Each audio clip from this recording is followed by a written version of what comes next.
ladies and gentlemen, and welcome back to another episode of Parks and Tech. Today we're going to be checking out a new budget action camera from Campark.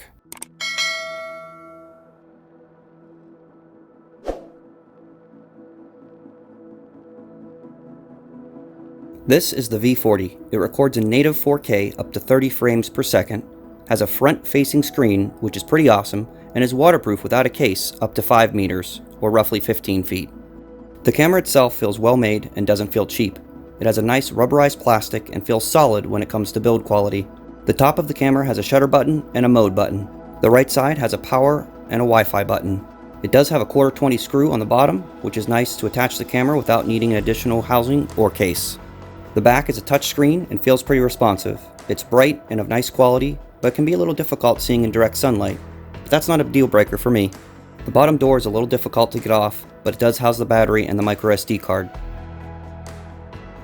The battery is 1350 mAh, and they give you 2 of them. No dual charger though, so you'll have to make sure that you charge them from within inside the camera, which is a little bit of a pain, but again, not a total deal breaker. Battery life is decent, but they give you 2 batteries, so that's a nice touch.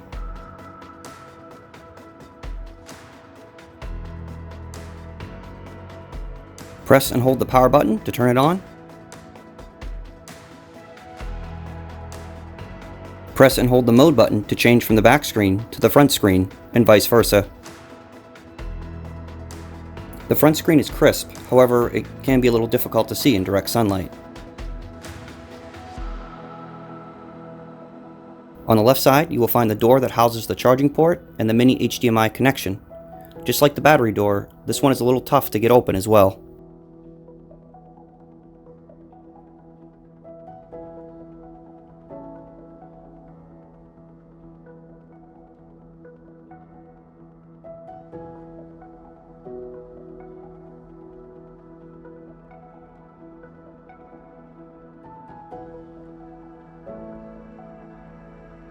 This camera does come with a ton of accessories, including 2 batteries, an underwater housing case if you want to go more than 5 meters, and even a Wi-Fi watch that allows you to record from the watch itself. Only downside to me is that there is no dual charger that comes with this. The batteries again will need to be charged through the camera individually. Let's take a quick look at the settings this camera offers. Tap normal at the bottom to see the different recording modes. I will stick with normal for now. Tap the gear to get into the video settings. Here is where you can change the resolution.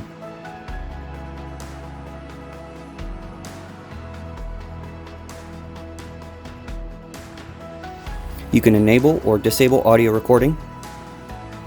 You can change EV values if you would like. Electronic image stabilization can be toggled on or off. Loop recording can be set or turned off. Time-lapse intervals can be changed. Fast mode interval settings can be set.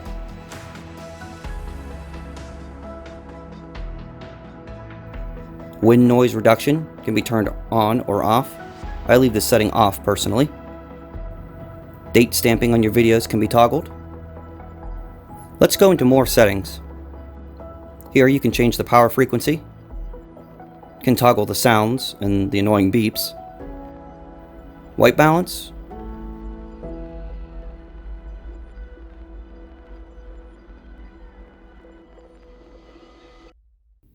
Filming effects.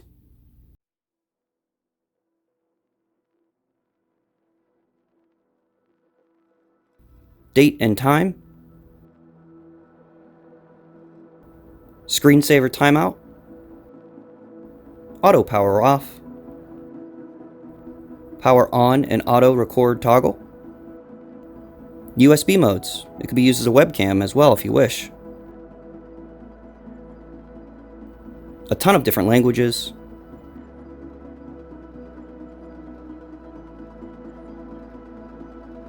Format your SD card. And some basic system settings. Tapping the mode button once will get you into photo mode. Here you can pick from a few different resolutions.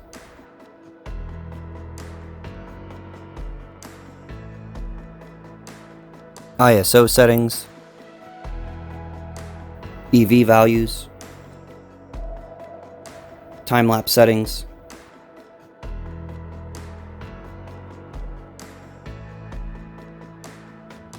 photo burst settings, set a delay for a timed photo, long exposure settings, metering, and date stamp settings. Clicking the gear takes you into more settings, and they're the same as in video mode.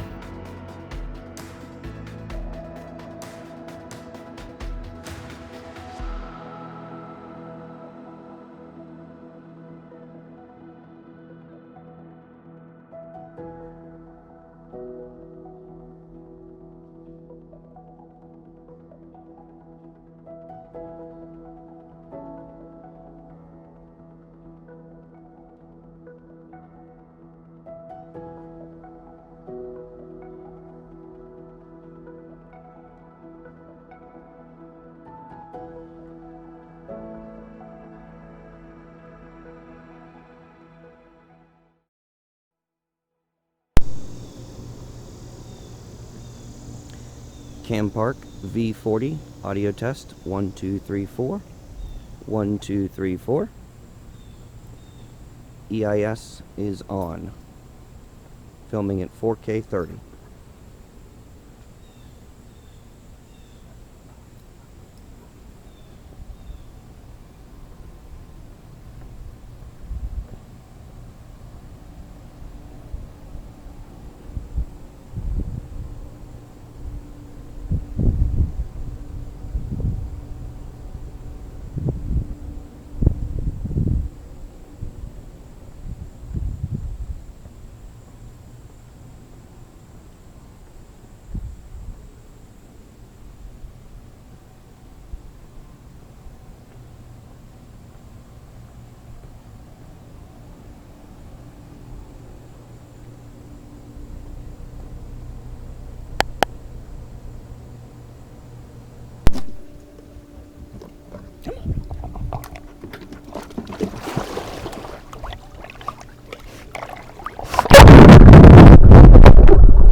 $2K 30, EIS on.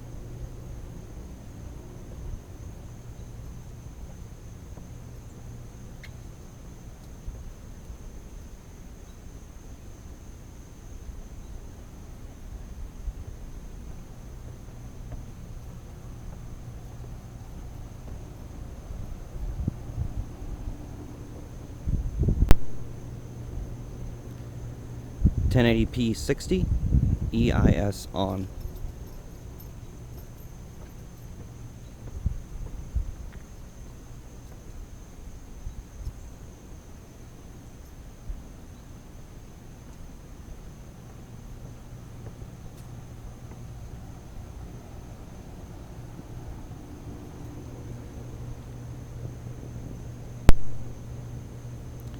$1080p 30, EIS on.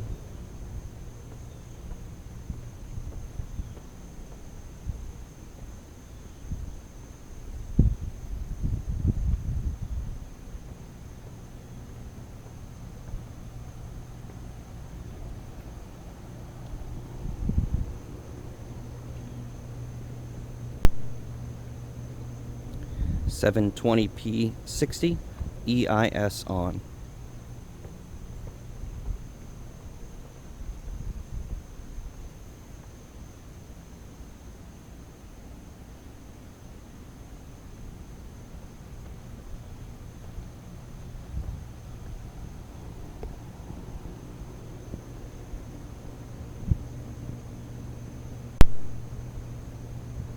4K 30, EIS on.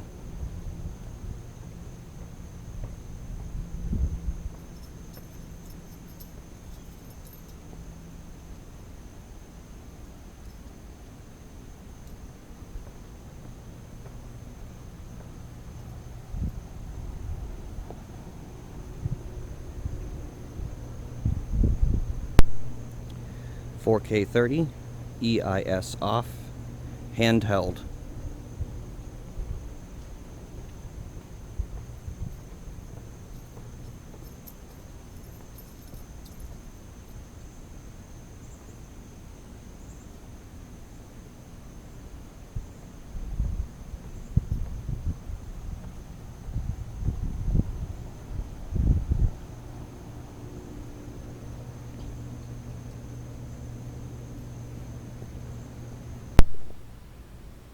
"4K 30, low light test."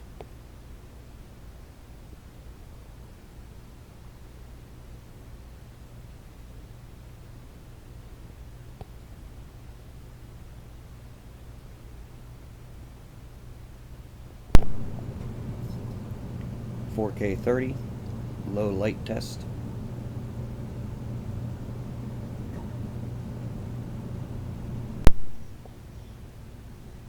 "4K 30, low light indoor test."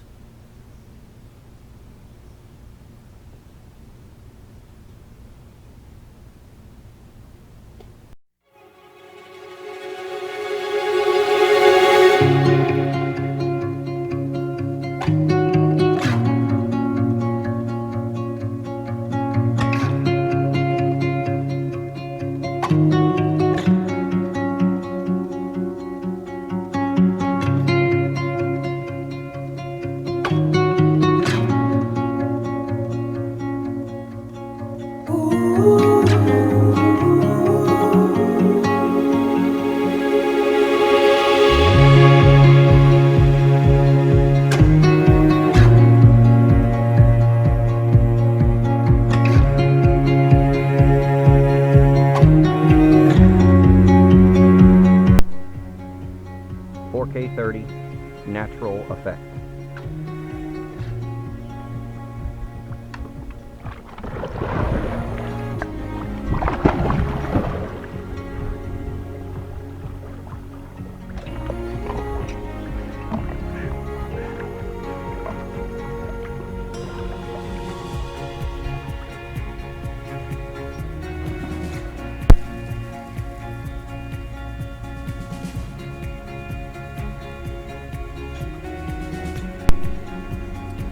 "4K 30, warm effect."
As of the filming of this video, I was unsuccessful in getting the app to connect to the camera.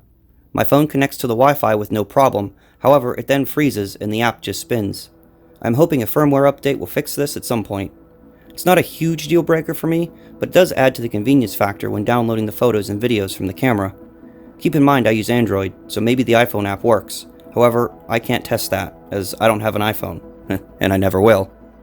All in all, this camera does a pretty decent job for the price and the features it has, not to mention the huge amount of accessories this provides.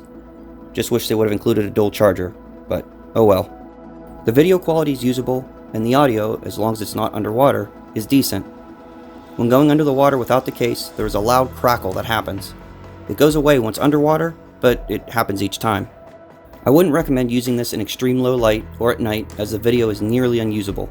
However, no action camera does well in this department. They just aren't made to be used at night, at least not as of now. The EIS is pretty good for most people. I can't compare it to a GoPro or the Rocksteady of the Osmo Action, because honestly, that's just not fair. It works, and it has its little quirks, but it works, and for the price, it's decent. The dual screens are great and work very well. The menu is fairly easy to navigate, and the touchscreen really helps with this. The doors into the battery and charging port are a little tougher and take some finesse to get open. I guess this is sort of a good thing though, as they do a great job of keeping water out.